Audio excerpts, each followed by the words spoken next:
Hello everybody, welcome back to my channel. My name is Dr. Katie, and today I want to talk to you about how to start to create a sense of safety within your system when it comes to movement and exercise. Before we get into it, if you're not already a subscriber, please make sure to hit the subscribe button and like this video. It really helps me to move forward and to get my work out to more and more people. So thank you so much for tuning in today. So movement, exercise, so often in our society, those words come with like this weight of obligation, this weight of should. And it can be so hard to move forward on a wellness routine and a movement routine and truly connecting with our bodies when that is wired into our nervous system. So I want to start off with talking about how the nervous system registers information. Because basically what our nervous system is a very sophisticated alarm system.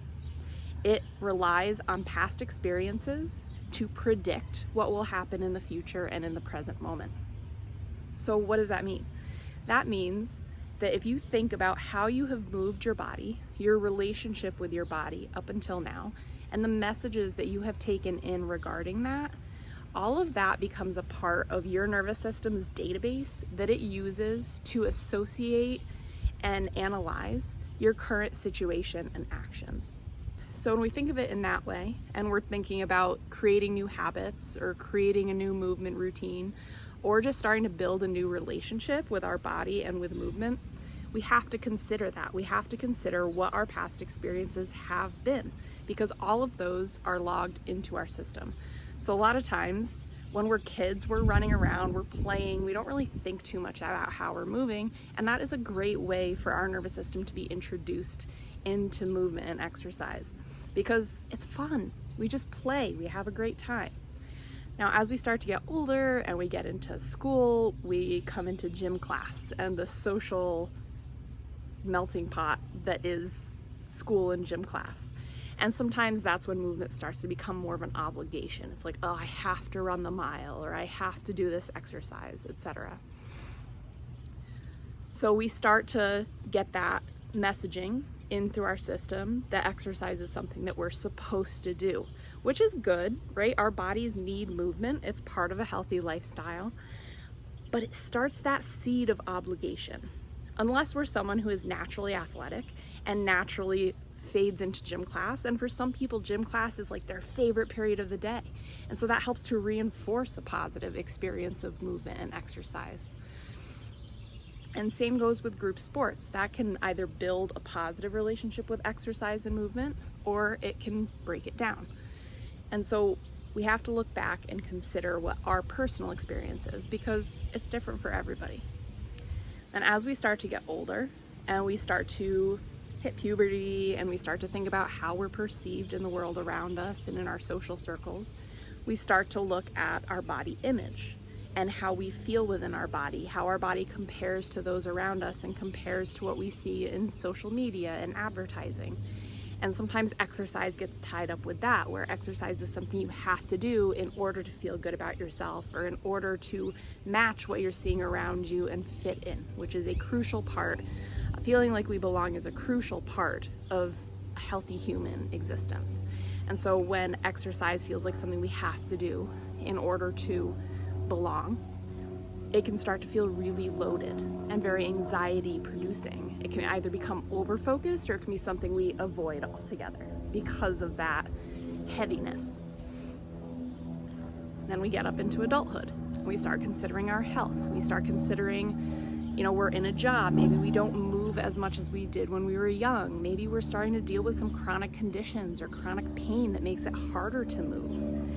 And yet we're still carrying around all of these shoulds, all of these supposed tos, all of these stories about what exercise is supposed to look like, feel like, and do for us. And that doesn't always match the adult experience of exercise and movement. And so I encourage you to just take a few minutes to think back on what your past experience has been around movement and exercise as you're starting to consider creating this new habit. So that is a crucial first step. If you can understand how your system is processing exercise and movement, then you can start to see some of the things that are at play in the background that might be blocking you from moving forward towards a meaningful goal that is actually in line with your values. I also encourage you to consider the why behind why you're looking to create this new movement habit in your life right now, and consider the feeling behind that why. If it's a why that's loaded with obligation or loaded with trying to fit in or focusing on the external perception of you, then that's going to come with a greater sense of ugh, and anxiety and fear and a survival response within your body, which is naturally going to make it harder to be consistent, to engage with that activity in a way that you enjoy and in a way that feels good. So once you've done that background work on understanding the mindset, understanding how your system processes the activities that you're engaging in, and understanding the why behind what you're doing, the next step is to start to explore ways that you enjoy moving. As I mentioned at the start of the video, so often exercise comes with this feeling of obligation, this sense of how it should look and what exercise should be. Like, for example, I used to believe that if I wasn't at the gym for a minimum of an hour, that it didn't really count, that it wasn't really a workout. And I would go to the gym, I would do a workout, but I would leave feeling bad about myself because I didn't have time to get in what I felt was supposed to be the workout that I was supposed to get at that time. And so it made it so much less fun. And so when we can recognize these rules, these stories that we're imposing on what we're doing, and recognizing that really they're just bullshit rules. They're rules made up by someone who isn't living our lives and isn't living in our bodies. It opens up this world of enjoyable activities that count. Every movement counts. Every type of exercise counts. And so if we can start to explore activities and movement that we actually enjoy, that makes us happy, that maybe helps us connect with other people with similar interests, all of a sudden we can start to rewire those underlying programmings around exercise that we've been carrying. And with repetition and with time, that can become the new norm of how your nervous system processes movement. And so take some time to consider, what do I actually enjoy doing? What feels good to move my body? And if you can't really think of anything, just start exploring. Maybe take a beginner yoga class, or joining a walking group, or find a friend to go for a walk in the woods with, and just start trying little things that are outside of the box that we've placed exercise in this society. And just explore and notice what you enjoy and what you don't enjoy, and start to build your list from there. Sometimes it can be as simple as starting a daily stretching routine and just noticing which stretches feel really good and leave you feeling more relaxed and calm. Because over time, if we can start these micro exposures of our nervous system to enjoyable activity, that will become the new database that our nervous system uses to consider exercise and movement. And it will make it twice as easy to be consistent and to connect with our body and to build that new relationship that will create sustainable change within your life. I speak from experience that it is a life-changing process to take the time to look at these background aspects of our mind and our body and to explore new ways of moving. So for me, I try to spend at least 10 minutes every day moving in a way that feels good to my body, whether that's just stretching.